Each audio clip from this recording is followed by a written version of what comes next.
is possible to become free from debt, financial worry, your boss, and your zip code.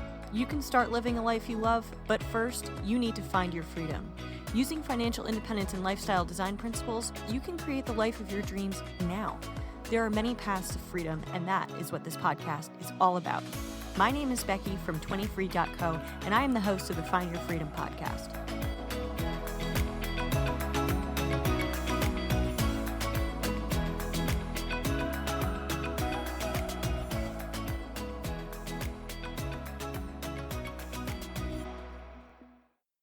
Today's interview is with Dragon Gal, an anonymous blogger from The Dragons on Fire. Dragon Gal retired early in 2017 from full-time teaching.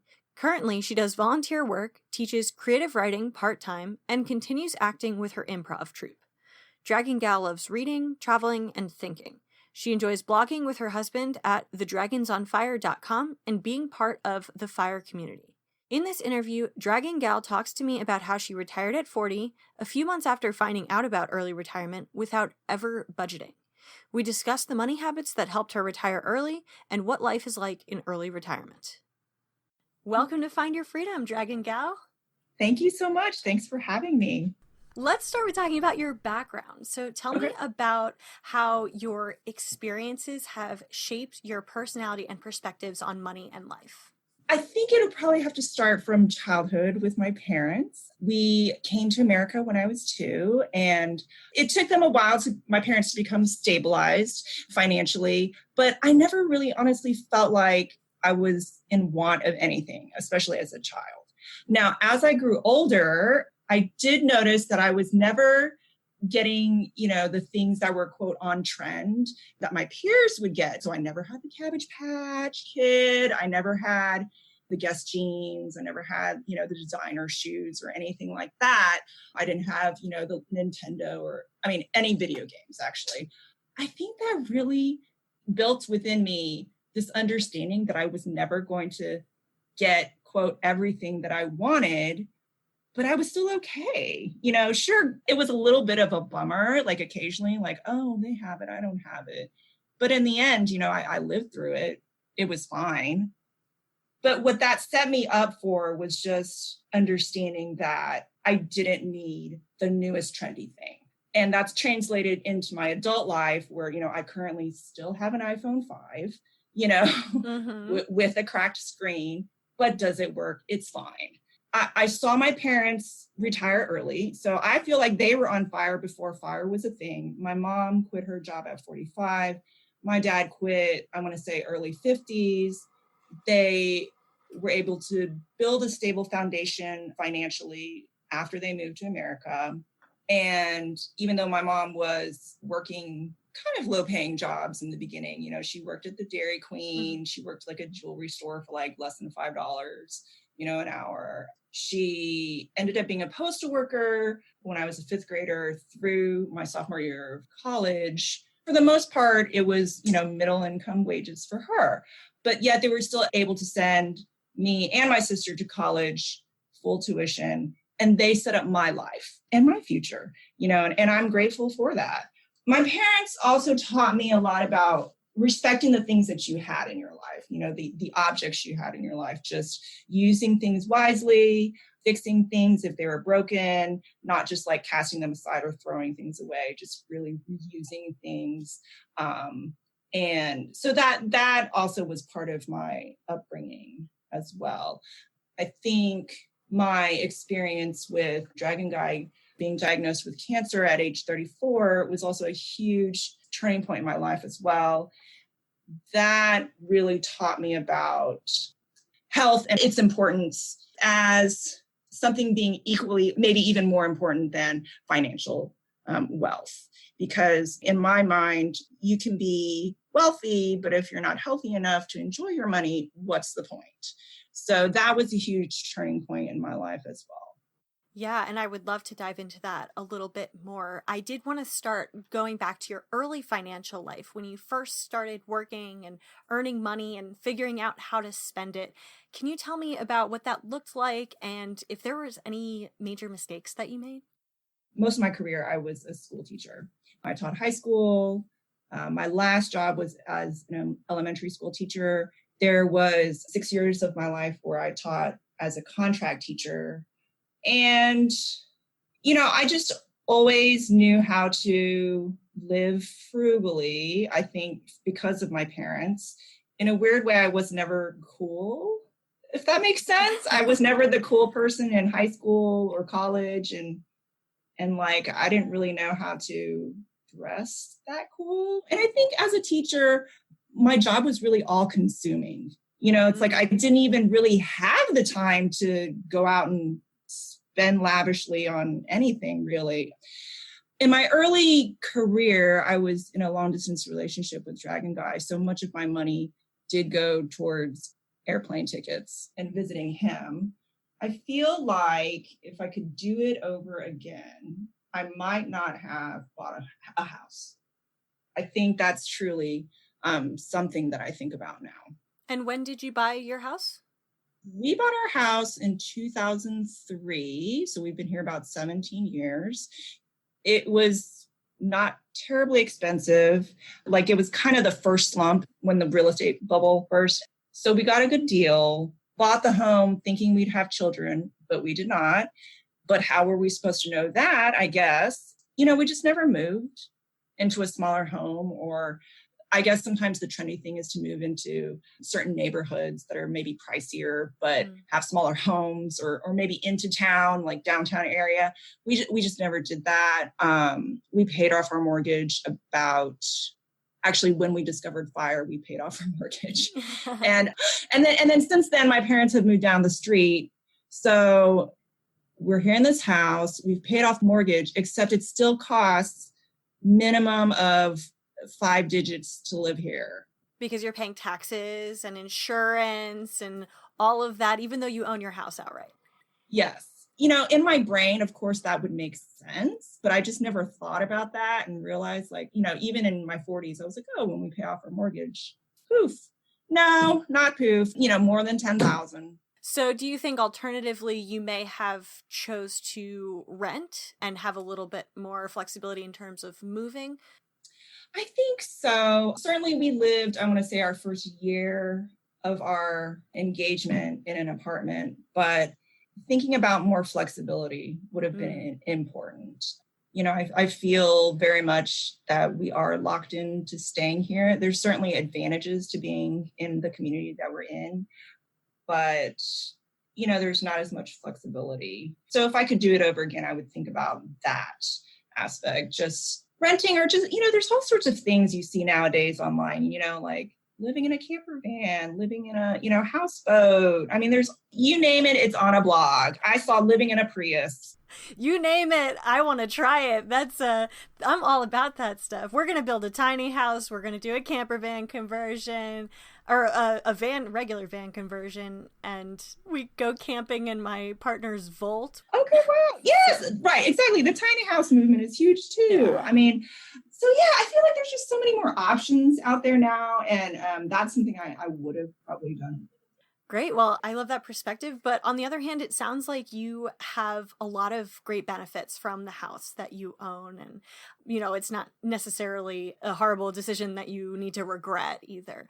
But it's good to remind people, especially when you're younger, that flexibility is something that's really valuable to have. And buying a house takes away a good deal of flexibility. So you met Dragon Guy, your husband, in college. Is that right?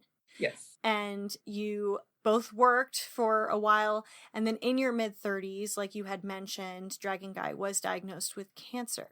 So can you tell me a little bit about how that started to change your perspective on money and life? Sure. So as I mentioned, he was diagnosed at 34. He has chronic myeloid leukemia. He's currently doing great. So that's great news for us, and so good, very exciting. Initially, I really struggled with when he was diagnosed. To be honest, I was very anxious and scared before I really understood the treatment and the prognosis of this disease. It was really scary for me. And ultimately, I knew it would change our relationship. we were in a really beautiful place in our relationship. We were 9 years married by that point.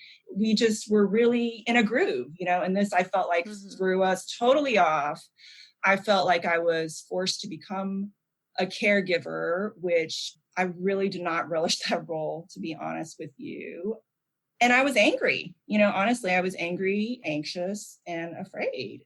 And it took a lot of work mentally and emotionally to accept and understand and to learn how to cope with a lot of uncertainty. In the beginning, things stabilized fairly quickly. But there have been times where he's been hospitalized for various reasons. Just actually recently in 2018, he was in the hospital for 11 days, and which was scary. But ultimately, what that taught me was there are things in life that I absolutely cannot control. This is something that was very, very hard for me to come to grips with, because as a teacher, my whole life is about control, controlling the kids, controlling, the flow of my lesson, time management, all of that is so important as a teacher. And then boom, you get this cancer diagnosis and you're just thrown into this new world of not even knowing what's going to happen next. But fortunately, like I said, his situation stabilized fairly quickly, and coming to grips with that really just taught me a lot about maturity and how important being healthy is just on a daily basis. Yes, absolutely. The other thing I think that I've learned from your story is actually that there's so many young people who are in their 20s and their 30s who really wish their time away while they're working at jobs that they don't like. But we are not promised to have more time after we retire. We're not promised our health, or our ability. So it's really important to love our lives now while we have it, instead of hoping that we could just, why don't we skip this part and go to retirement?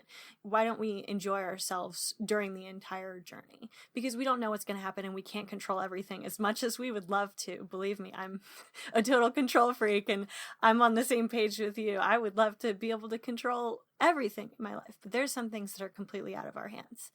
I do love how you say that it's important to love the life you currently have. That's so important. And I honestly don't think I did. Until his cancer diagnosis, I was kind of a whiner. I'm not going to lie to you. I was constantly frustrated at work. Though I loved working with the children, there was a lot in education that is changing in terms of just the pressure as a teacher. And I struggled with that a lot. And so I was constantly just frustrated. But the minute he was diagnosed, I just realized, like you said, there are a lot of beautiful things in my life. And why don't I just appreciate that more on a daily basis rather than just focus on this frustration? So I really love what you said there. And you can shift the frustration to gratitude. And this kind of goes into what you were saying about you felt like you had enough and you weren't necessarily like the cool kid who was needing to get all these other things. You were able to be happy even based on your upbringing with what you had.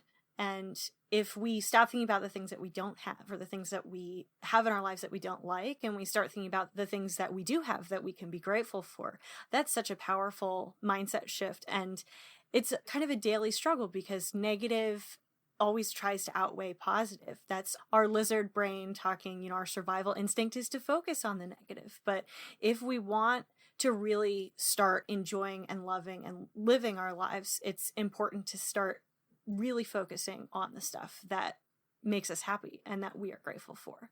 Oh, that's absolutely right. So in 2017, you decided you wanted to quit your full-time job. Yes. Was there a big catalyst for that decision? Okay, so I just kind of had like a midlife crisis or something. I turned 40 and suddenly something switched in my brain, and I can't even describe to you what. Maybe it's just, oh, this is the rest of my life. Is this how I really want to be spending the rest of my life?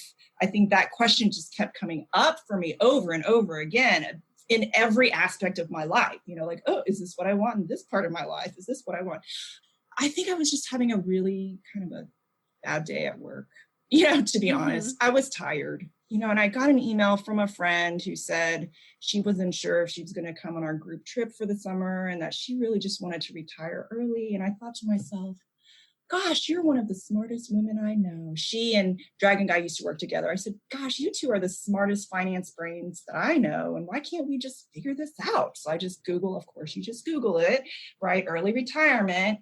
And up pops a few articles and things. And I'm scrolling through and I just start noticing this character, Mr. Money Mustache. I'm clicking on some of his interviews and then I go to his blog and I just start reading. Now, mind you, Dragon Guy is more the finance brain, but there was just something about him that was compelling and easy for me to understand. So I started reading through some of his pieces and I knew that we were stable financially. I mean, I knew that, but I also knew that Dragon Guy would need a plan. If I was going to say, look, I'm going to pull the plug on my career, would you be okay with that? I was fairly certain he would be, but he's a very planned out person. That's who he is. I'm a little bit more like, woo, free spirited. Let's just go with it. Whatever. We'll see what happens. We'll see whatever. It'll be fine. I'm a little like that in some things, So I started reading a little here or there and just trying to get like a sense so I could present to Dragon Guy, like, hey, look what I found. Read this. I really want to quit. So he looked at the blog and which led him to other blogs. And he just got really sucked into the multiple blogs that are out there. What happened was we just honestly started talking almost on a daily to weekly basis about our money. And so I found his blog late February. We started immediately, I think even in March, I said, okay, I'm going to max out my 403B right away. And I need to speak to HR just to know, what is the protocol for resignation? We decided to scale back immediately on his gym membership, his XM radio. We cut cable. We looked at our car insurance and we were able to save, I think, right off the bat about $2,000 total.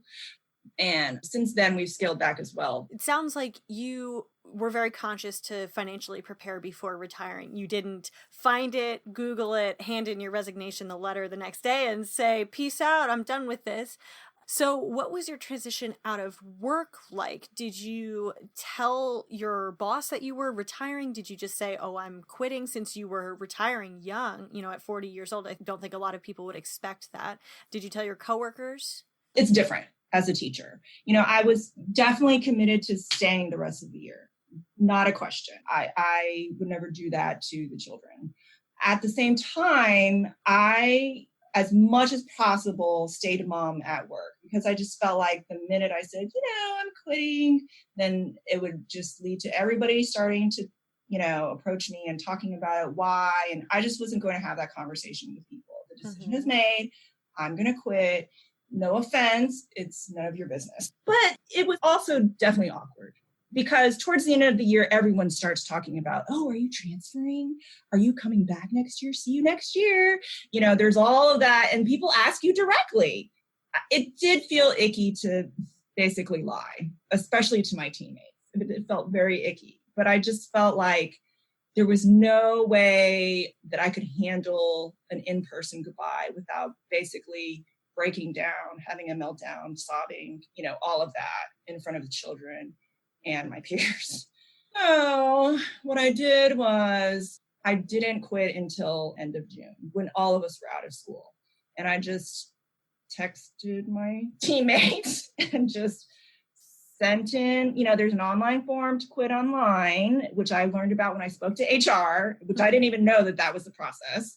And then I emailed the whole staff, in addition to all the administrative team, to say thank you so much for the opportunity. But no, I did not say early retirement. Absolutely not. Because I have said it to some people here or there, and they just totally either A, get a blank look on their faces, or B, say, so you mean you're looking for a part-time or your next full-time? Like, no, I'm early retired.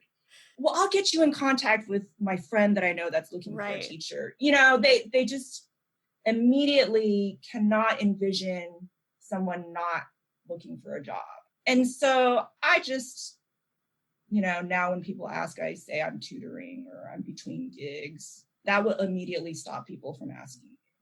If you say you're between gigs, yeah, they don't want to have that conversation. They just immediately stop questioning you. But that was kind of my cover story. I knew I could not just tell people I was early retired. The few people that I have mentioned it to, I've gotten zero questions.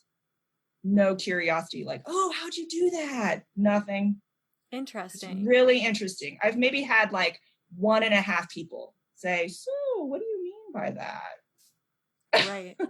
Because most people can't conceptualize it. They think, oh, early retirement, that sounds like a nice way to say you're taking a little break and then you're going to go back into the workforce, right? They can't envision someone who is not working anymore, and so they blank out because they don't want to think about that because they've already consigned themselves to working for another, 15, 20 years. It's very interesting when you talk to people about early retirement. When you're young like me and you say, I'm going to early retire, they say, you're crazy. That's not how it works. And I'm like, have you heard of math? Because that is how that works.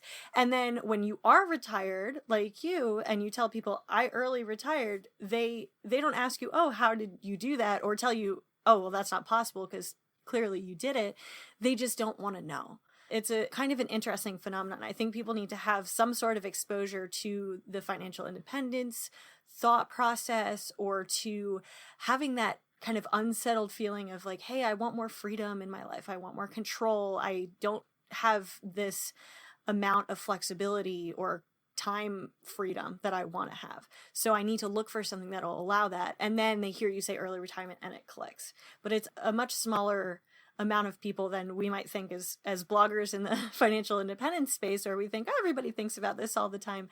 The kind of run-of-the-mill person is a little bit more blindsided by concepts like that.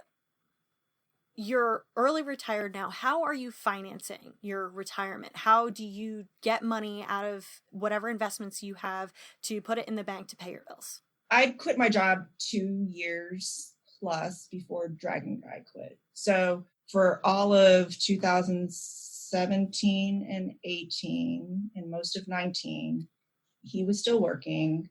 I did some part-time things here or there, nothing major. He quit November 2019. Our plan was to live a good portion of our lives off of our dividends. We also have a 5-year ladder, CD ladder, going with 5 years worth of expenses in that.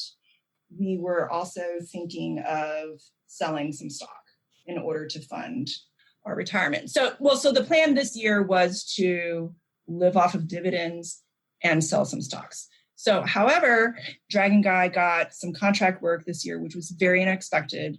That's first quarter. We're using that for this year. We're planning on using dividends as well, though I think we're going to have to start considering, are we going to get less dividends because of the current recession? How's that going to look? Dragon Guy's considering, we've been talking about, are we going to just not reinvest the CD when it comes due in December and use that for next year's funds? I did some work this year, which doesn't bring in a whole lot of money, but because the school systems have closed, basically, I don't feel I'll be getting any money the rest of the year through the contract work I was doing as a writing teacher. I was going to do some camps this summer, but that's also a huge question mark in terms of the pandemic. I think that's the general plan. And budgeting and tracking your expenses weren't a part of what you were doing until you discovered the FIRE movement and wanted to figure out if you could retire early. Did you start tracking your expenses at that point? It's kind of comical, honestly, because Dragon Guy works in finance and he's just like, I don't even understand why I wasn't more, militant about tracking our expenses. I think we did it pretty generally. We tracked our expenses.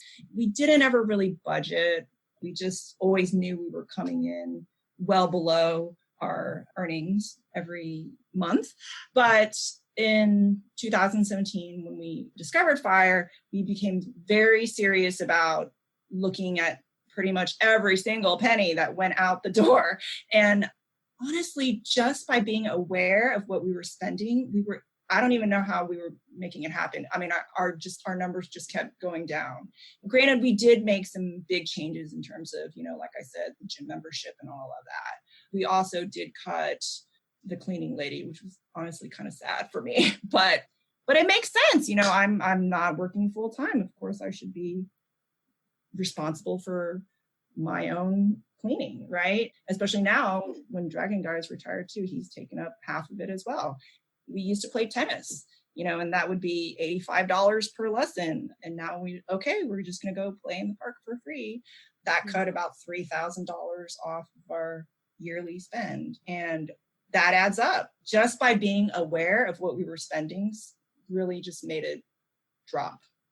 When you were already living quite frugally and significantly below what your means were. So you were saving about 80% of your paychecks and living off of Dragon Guy's paychecks and the rest of yours. When you were doing that, how were you saving that money if it wasn't conscious? Were there some ingrained habits that you had that were helping you not spend like the average person who spends all of their paycheck and then some?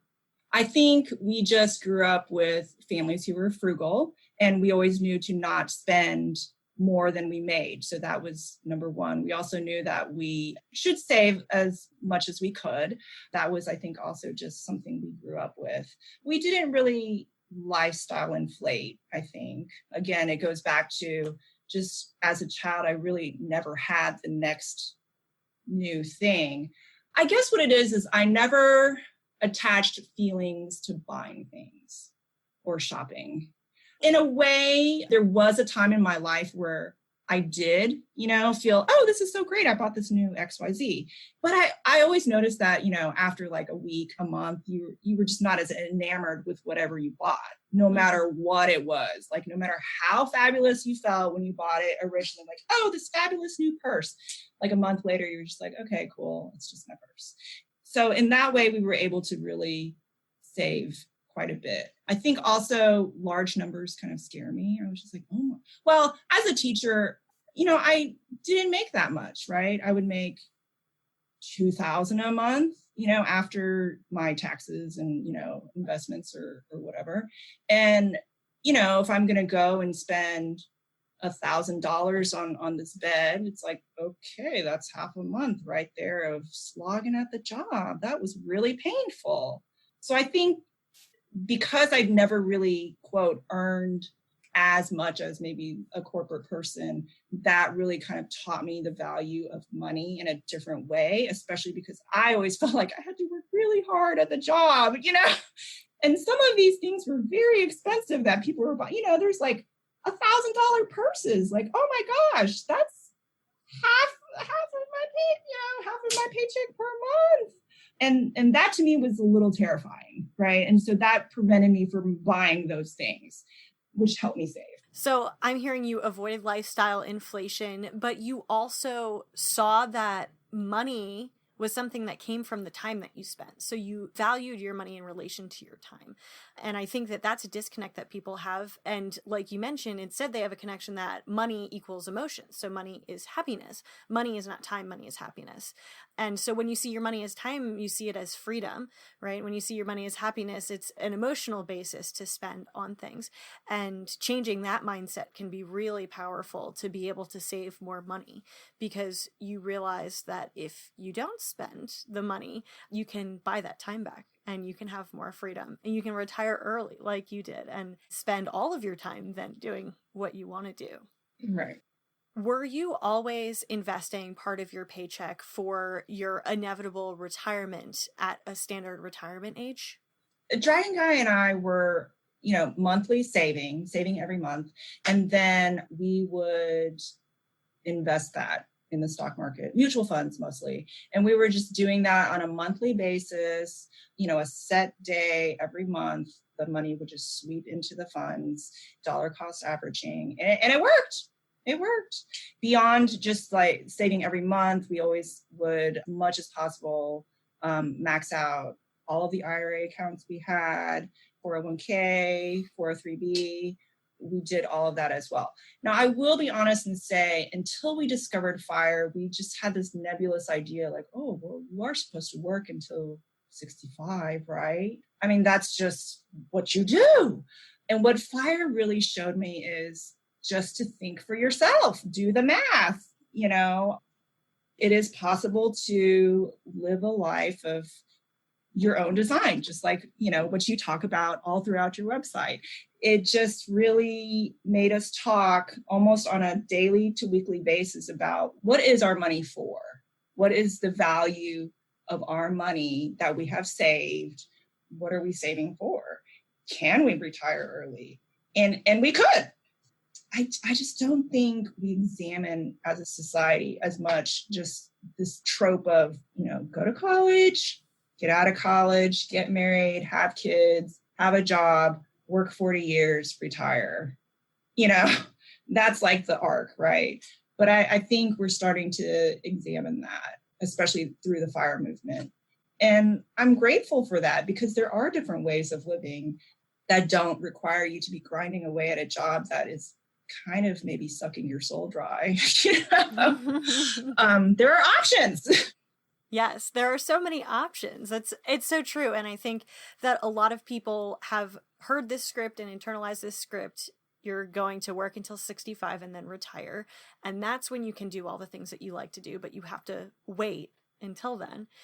And I'm glad that there are people with stories like yours where you realize that didn't have to be that way. And you actually accidentally fired, right?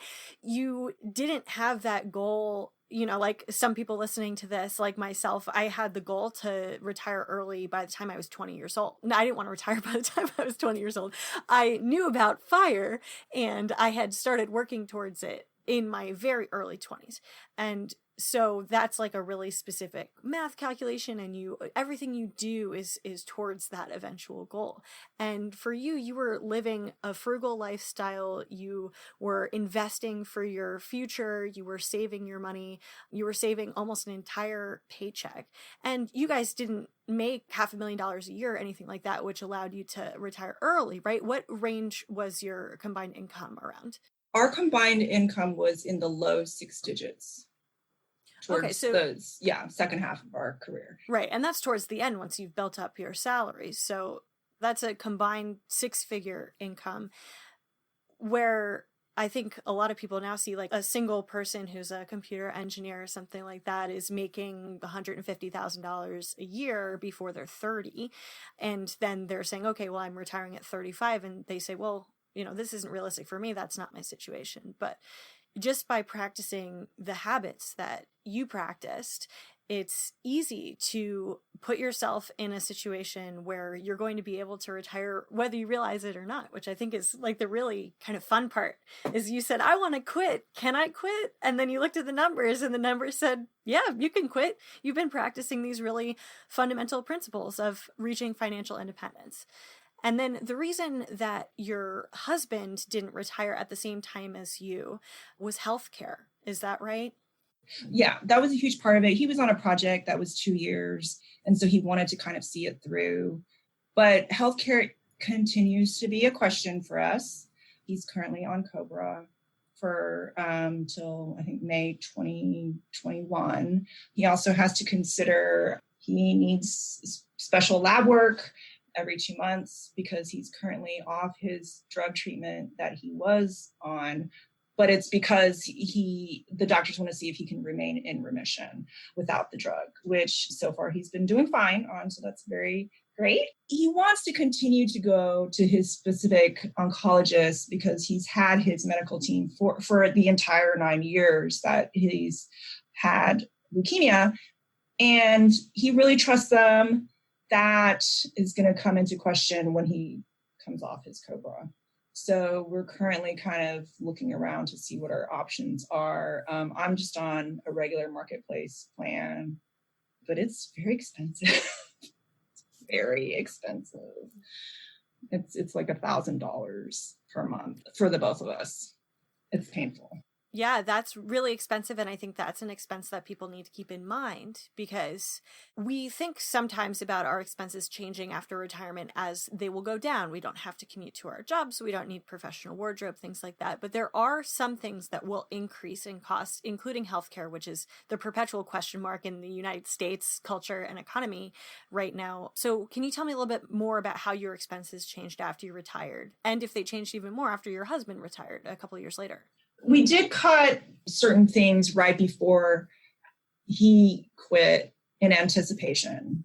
What actually happened was we created a very specific budget. So previous to our early retirement, we didn't really budget. Like I said, we just lived below what we earned. But Dragon Guy and I sat down and went line by line, like, what is the budget based on our past numbers and what this year would look like?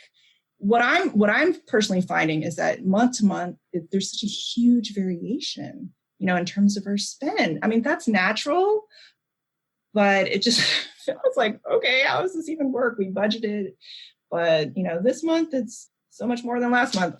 The amount we have to pay for healthcare is alarming, right? That's become a huge portion of our spend. We knew coming in that this was going to probably be the amount. We've budgeted for it. We're at this point where we feel like we've done a fairly good job with the budget. And we say to ourselves, it's in the budget. We're just not going to stress out over it. Like, it's over $10,000 for, insurance every year. It's in the budget. It's a scary, huge amount, but it's in, and we knew coming in that that's what that would look like.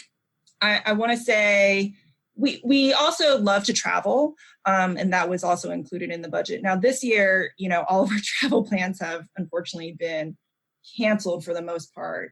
That cost is not going to be there. Going into life after retirement, how did you separate your identity from your job? How did you make such a significant shift in what your everyday life looked like? Sure. And that is kind of something that people could and should start thinking about. So I always kind of had a very conflicted feeling about being a teacher. On the one hand, I loved it. I loved being with the kids. I loved being creative with the kids. But on the other hand, I really struggled honestly, a daily basis with, the pressures of being a teacher through maybe administration. Sometimes the parents can be much as well. I think I didn't always have my entire identity wrapped into being a teacher.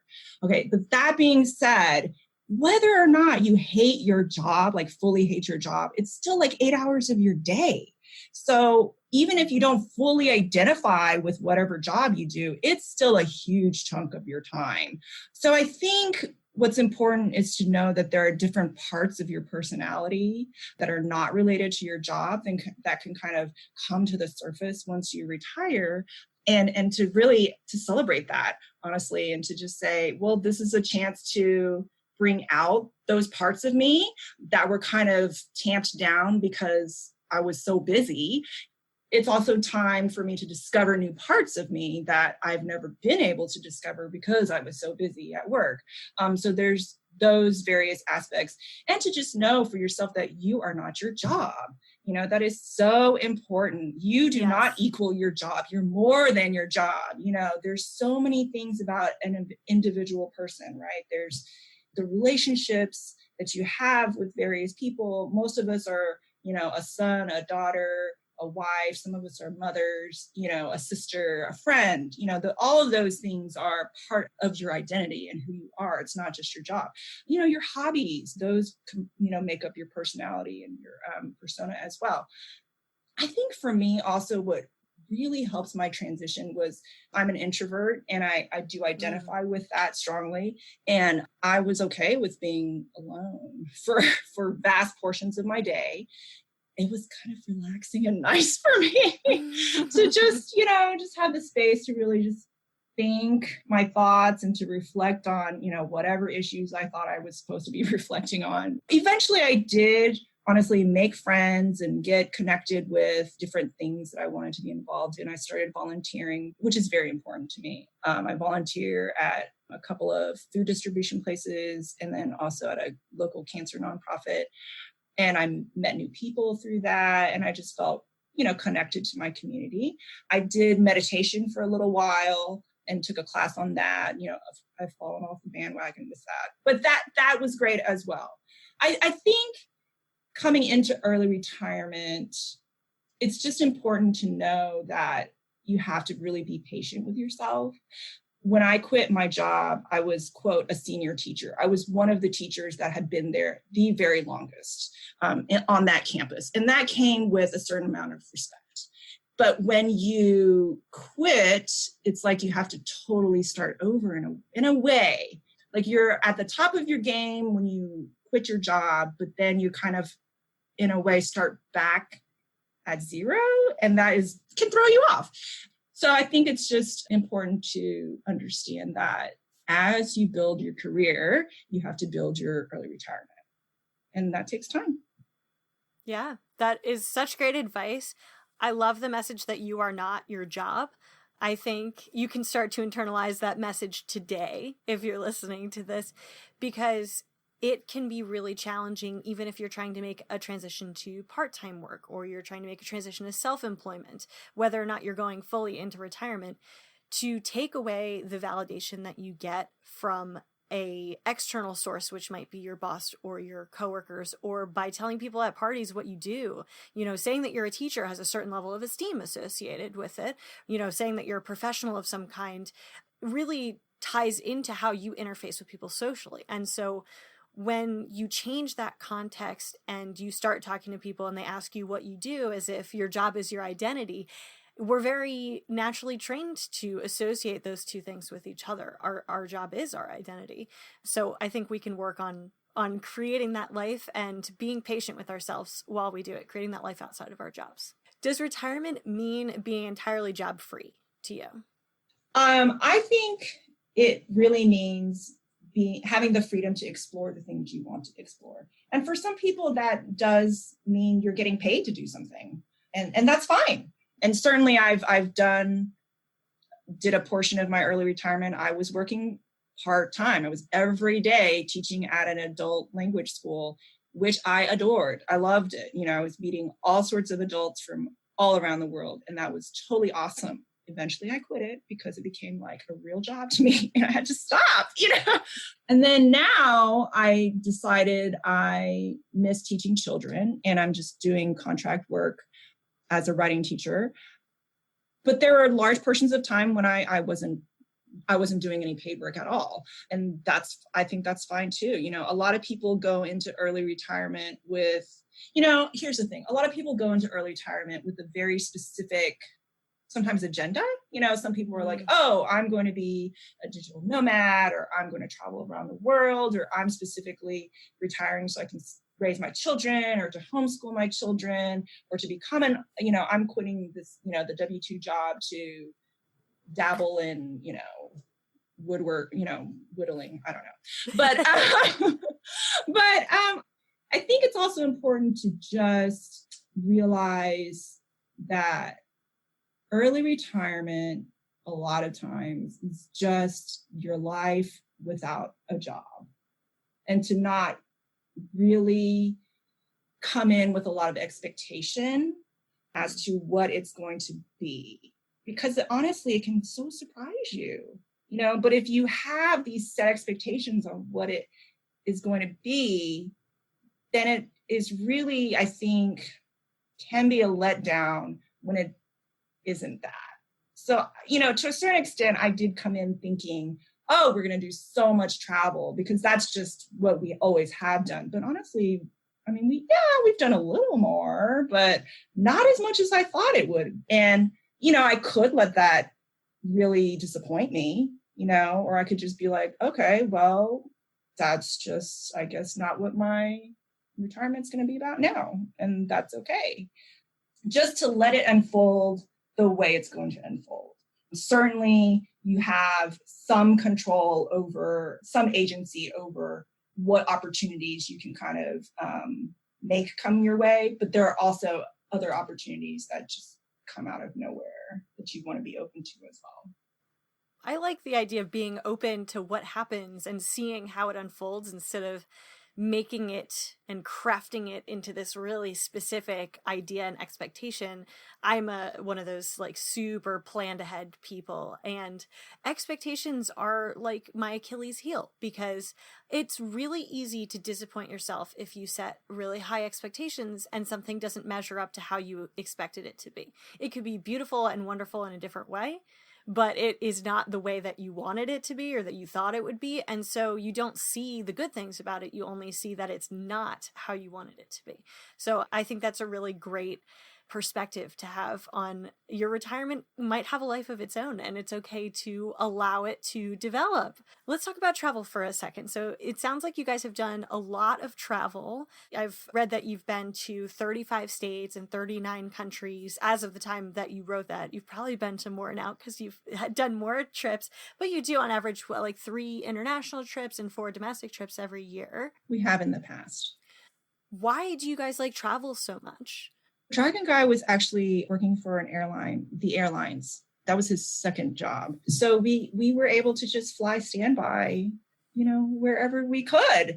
And that was wonderful. We just like to be in new places and discover new ways of living, be in nature. I really enjoy eating new foods, going to different grocery stores and seeing how other people live their daily lives. And so that's always been super fascinating for me. And what's the favorite trip that you've ever taken? So my favorite trip is always the last trip that we took. I love that. That's such a great way to live your life. That's awesome. So the last trip we took was, the last big trip we took was to New Zealand. So right after Dragon Guy retired, we said, okay, we're going to blow it up and do a month of travel because we've never been able to do that while he was working full time. And so we went to New Zealand. We just did the North Island, like a road trip around the North Island for, about 4 weeks, and stayed at mostly Airbnbs and did a lot of just hiking and saw really beautiful places. The funny thing is it's just it's a beautiful country and very green. And you'll see some cows and sheep as well. There weren't a lot of people when we were there. We went kind of their spring. And so we sometimes we would go hiking and we just have the whole waterfall to ourselves. That sounds amazing. I love the outdoors. New Zealand is very high on my list, but of course it's on the opposite side of the planet. So it's a little bit further out in our travel plans. We're staying closer to home and then we're going to branch out, a little bit later. And my last question is, what are your plans for the future? Do you really make set plans in retirement, or do you let it flow and see what happens?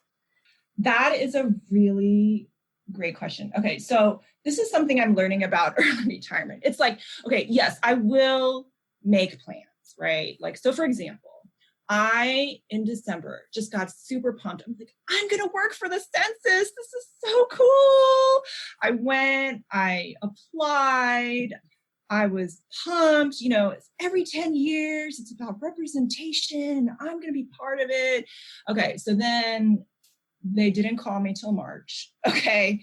And I was kind of thinking like, oh, maybe I'm not going to get a job. And we were planning on traveling in April, like, oh, this isn't going to work out.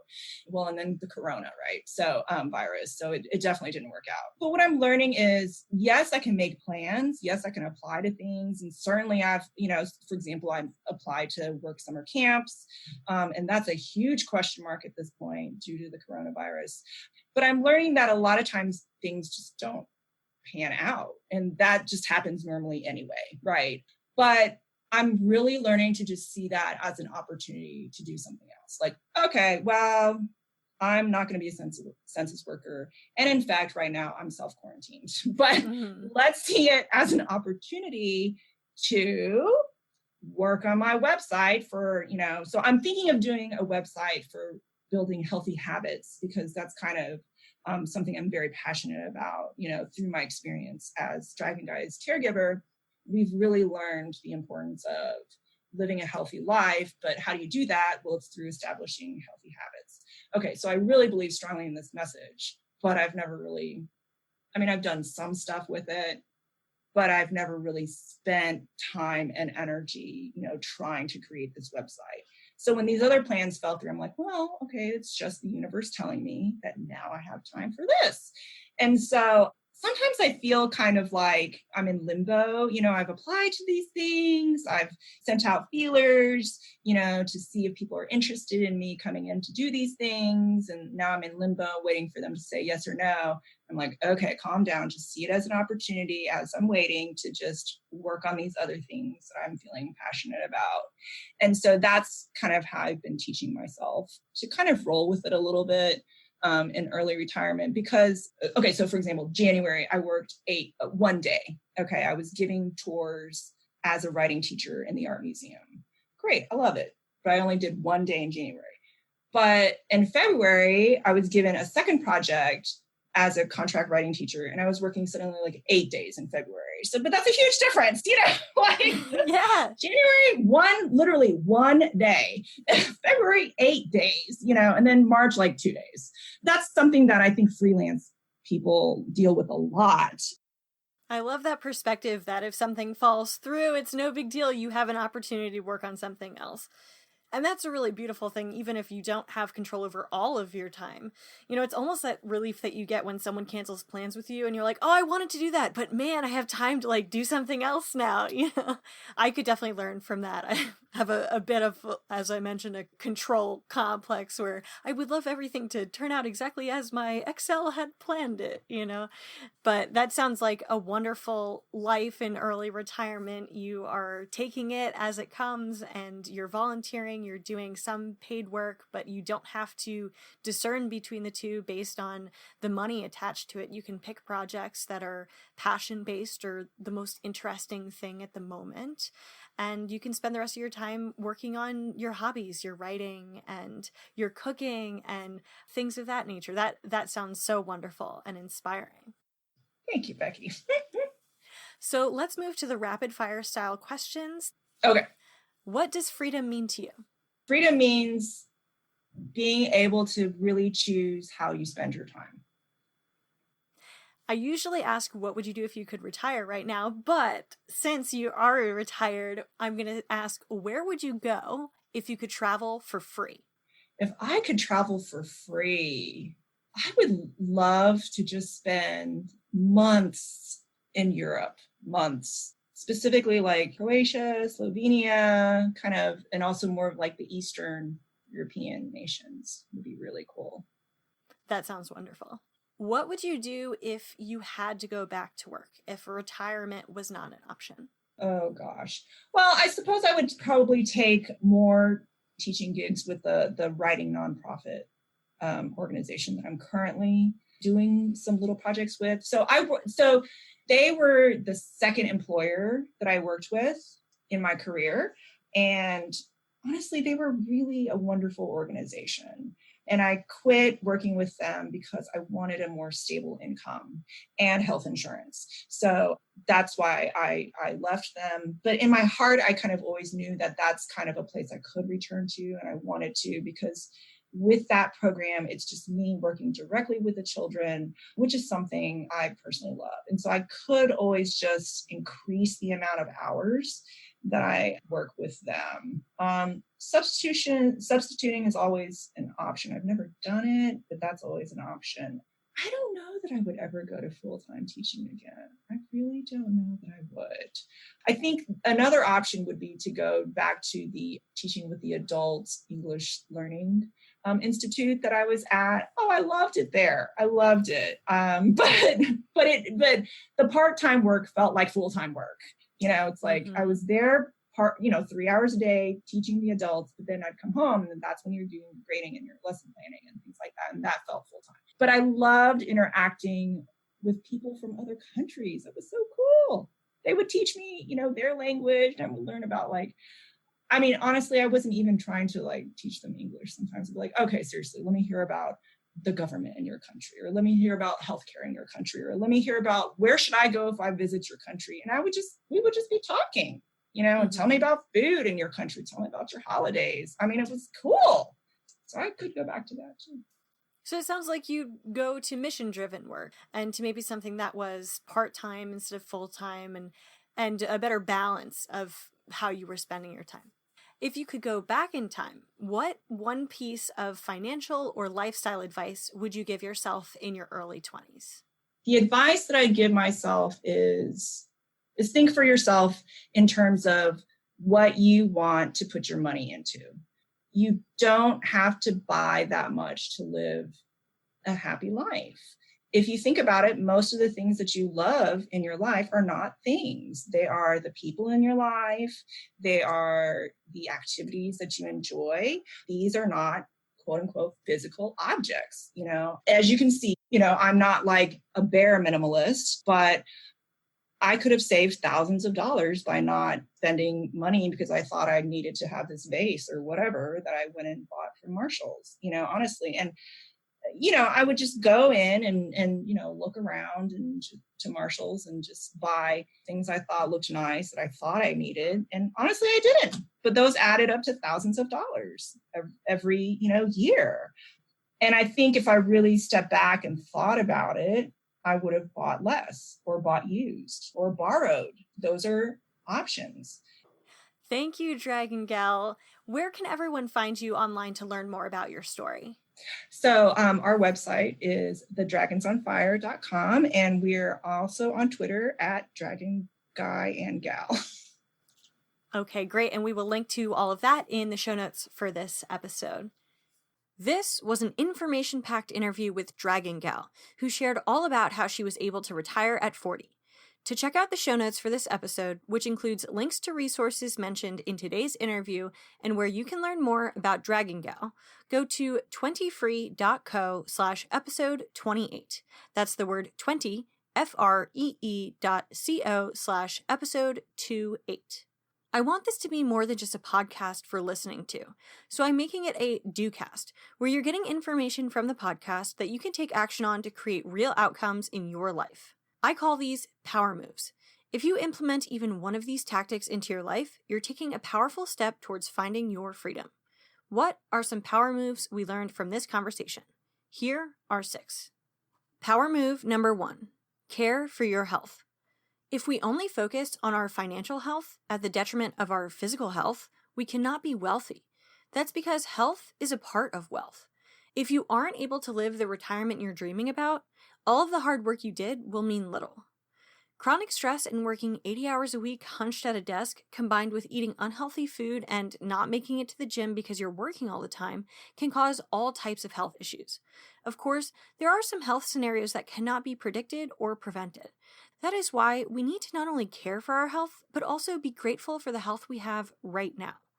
Dragon Gal realized that health is equally, if not more important than financial wealth, when her husband was diagnosed with cancer at age 34.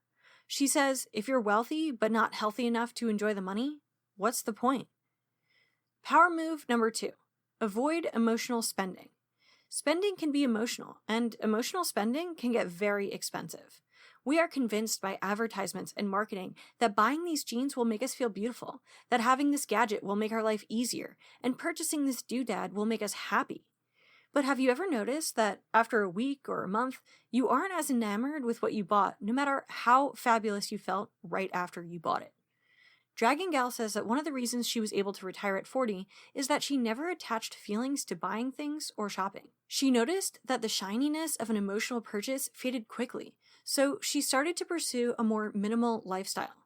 My favorite tip to avoid emotional spending is to have a waiting period. If you want to buy something that was not on your list when you went into a store or started shopping online, you have to wait. In 2 weeks, see if you even remember that you wanted that item. If you still do, the emotional impulses you had when you first saw it have probably faded, and you can rationally decide if the item is worth the money. I do this with my Amazon cart whenever I need to order something. Inexplicably, an item or two that I did not log into Amazon to buy finds their way into my cart.